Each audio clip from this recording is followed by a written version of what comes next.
I guess the staple study on delayed gratification was the Stanford Marshmallow Experiment. Okay. And so if you're not familiar with that, it's where they got, they went into this like daycare, this little school, and the average age was like 4 years old. So they got all these kids and they'd put them in a room and they'd give them a bell and they'd tell them, okay, you can, and I think they'd put a marshmallow in front of them and they'd say, you can ring this bell and eat that marshmallow at any point in time.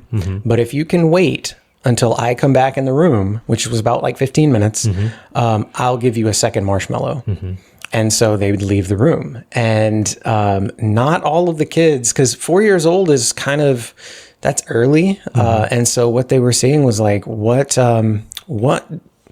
percentage of kids have the ability to not ring the bell and wait the 15 minutes and then get 2 marshmallows, right? So that's straight up delayed gratification. Right. And then like 40 years go by and they look at all these kids, and the ones that were able to wait the 15 minutes and not ring the bell and eat the first marshmallow were successful in like so many different areas of their lives.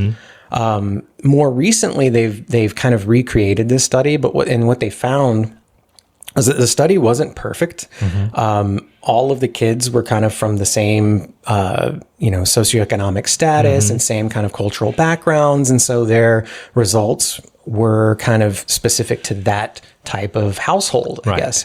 And when you broaden it out, the accuracy of predicting dropped by about 50%, which is still pretty good at predicting success.